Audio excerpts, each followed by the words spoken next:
కాక్రోచ్లను చూస్తే కక్కు వస్తుంది అన్నట్టు ఫస్ట్ దీన్ని చూస్తే కక్కు వస్తలేదు. దీన్ని ఏడుకెళ్ళి వచ్చింది ఇది ఫస్ట్. ఇదే సినిమాలు చేసుకుంది, మళ్ళీ అది పొట్టి బట్టల గురించి మాట్లాడిందిగా. ఇదే దయ్యాలు వేదాలు మంత్రిస్తుంది గిట్లనే ఉంటుంది ఇక దీని సకదానానికి. నువ్వు గతంలో సినిమాలు తీసుకున్నావు, మంచి యాక్టరు, దాంట్లో నో డౌట్ అంతా బాగానే ఉంది. కానీ ఇలా భారతీయ జనతా పార్టీ నుంచి ఒక పార్లమెంట్ సభ్యురాలుగా ఉండి, ఒక పార్లమెంటు నువ్వు ఒక ఎంపీ అయి ఉండి ఏం మాట్లాడుతున్నావే నువ్వు? కొంచెమన్నా ఏమన్నా ఉందా? సిగ్గు శరం ఏమన్నా ఉందా?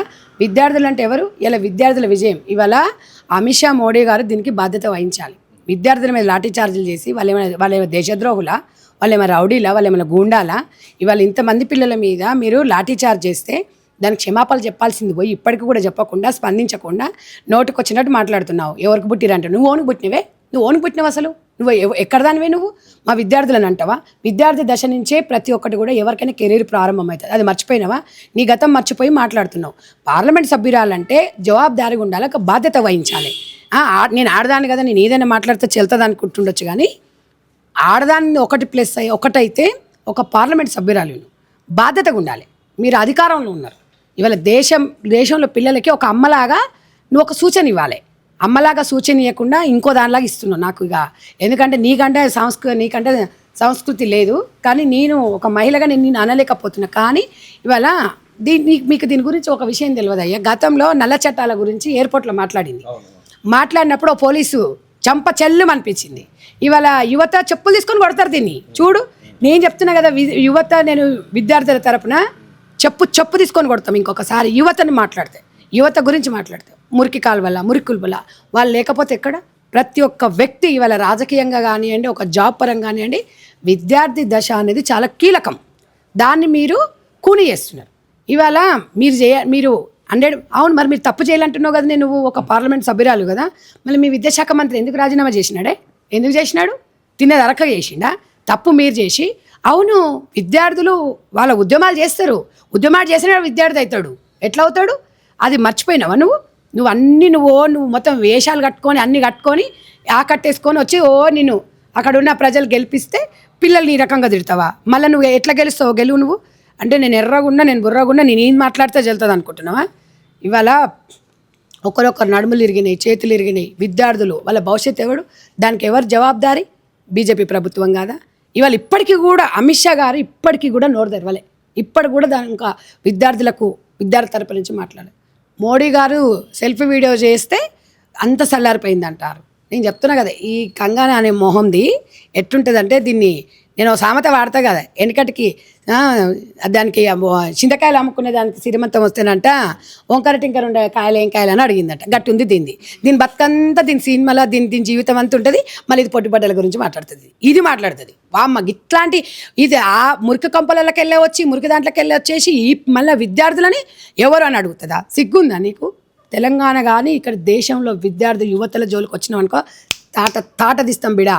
ఇప్పటికి నువ్వు పార్లమెంట్ సభ్యురాలు అని చెప్పి మేము ఏమనట్లేదు, కానీ ఇంకా విద్యార్థులది నువ్వు చూడలే, ఇప్పి మరీ ఉరికించి కొడతారు విద్యార్థుల జోలికి నువ్వు వచ్చినావు అనుకో. ఇప్పటికీ బాధ్యత వహించాలి మీరు. ఇంతమంది పిల్లలు ఆత్మహత్యలు చేసుకున్నారు, వాళ్ళ మీద లాఠీ చార్జీలు, గుండాలా వాళ్ళు? ఇవన్నీ మరి చెప్పరా? ఇవాళ గయాసాల్ దానికి చెప్పాలి. ఇవాళ అది కూడా చూడాల్సిన అవసరం ఉంది. వాళ్ళు చంప చెల్లెమనిపించారు, అయినా అది మర్చిపోయింది. మళ్ళీ దానికి నోరు దురిసే. మళ్ళీ తెలంగాణలో బీజేపీ ఎంపీ కొండా విశ్వేశ్వరరెడ్డి మాట్లాడుతూ, ఇక్కడ ఇండియాలో కాబట్టి ఆ విధంగా జరిగింది, అదే అమెరికాలో అయితే కాల్చి పడేస్తుండే అని చెప్పేసి మాట్లాడినంటే, ఇండియా కాబట్టి ప్రజాస్వామ్యం కాబట్టి ఇట్లా. మరి ఇప్పుడు ఆయనకు తెలుగే సక్కరాదు. మరి ఇక తెలుగే సక్కరానికి ఆయన గురించి ఏం మాట్లాడతాం? నేను చెప్తున్నా కదా, ఇలాంటి వ్యక్తులు మేకవన్న పులిలాగా ఇట్లా ఓట్లు అడిగినప్పుడు ఒకలాగా ఉంటారు. ఈ యువతనేనండి ఇవాళ దేశంలో ప్రధానమంత్రి అయిన యువతనే. అది మర్చిపోయినరా? 100% గుండె మీద చేసుకొని చెప్ప మోడీ గారిని అడగండి. యువత ఓటేస్తే ప్రధానమంత్రి అయినరా కాలేదా? ఇవాళ మా యువ నాయకుడు రాహుల్ గాంధీ గారు ఇవాళ విద్యార్థుల పక్షాన ప్రాణాలు కూడా అర్పించడానికి రెడీగా ఉండి ఆ రోజు చూసింది కదా, తోపులాటలో చూసిరు కదా, దేశం కోసం వాళ్ళ కుటుంబమే త్యాగాలు చేసింది. ఇవాళ ఇక్కడ కూడా రేవంత్ రెడ్డి గారు ఇవాళ విద్యార్థులకు 21 సంవత్సరం నుంచే రాజకీయాలకు రావాలి, వాళ్ళకి అవకాశం కల్పిస్తామని చెప్పిండ్రు. ఇవాళ అసెంబ్లీలో కూడా ఒకటి అందరు కలిసి ఒక చట్టాన్ని కూడా మేము సవరిస్తామని కూడా చెప్పిండ్రు. అంటే మేము అనేది ఏంటంటే, అందరం విద్యార్థి దశ నుంచి వచ్చినాం. విద్యార్థుల గురించి మాట్లాడితే ఎవరు ఊరుకోరు. ఇవాళ వాళ్ళ తల్లిదండ్రులు ఎంత బాధపడుతున్నారు, ఇవాళ వాళ్ళ జీవితాన్ని కోల్పోయిండ్రు. కాబట్టి రాజ్యాంగం వాళ్ళకి హక్కు ఇచ్చింది. వాళ్ళకి రైట్ ఇచ్చింది, అడిగే రైట్ ఇచ్చింది. మీరెవరు కాదనడానికి? తప్పు చేసిరు కాబట్టి మీరు విద్యాశాఖ మంత్రిగా ఇవాళ రాజీనామా చేసిరు. ఇంకా మీరు మాట్లాడుకోకండి. ఇగో ఇలాంటి పనికి మాల దాంట్లోని పార్టీలలో పెట్టుకుంటే పార్టీ పరుగు పోతుంది. ఏం పేరు దాని పేరు? దాని పేరు కూడా ఓన్ కననీకి కూడా వస్తలేదు. స్టూడెంట్స్ బట్టల గురించి అయితే మరి ఘోరంగా మాట్లాడింది. ఆడపిల్లల బట్టల కోసం. ఇప్పుడు ఆడపిల్లల బట్టల గురించి మాట్లాడిందంటే అమ్మ సినిమాలు ఒకసారి చూడండి అమ్మ. నేను చెప్పినా కదా ఇందాక, అది బట్టల గురించి మాట్లాడుతుంది అంటే మరి మళ్ళీ ఇంకొకటి వస్తుందిగా, ఆడపిల్లల బట్టల గురించి ఎవ్వరు మరి ఎక్కడ పోయింది ఇప్పుడు? అది వచ్చి మాట్లాడాలి కదా. మరి ఇదేమో బట్టల గురించి ఆఫ్ అంటది, ఒకతేమో దాని ఇష్టం వచ్చింది అంటది. ఏమనుకుంటారు మీరు అందరూ? అంటే యువత జీవితాలతో ఆటలాడుతురా మీరు? డ్రామాలు ఆడుతురా? పని చూసుకోండి.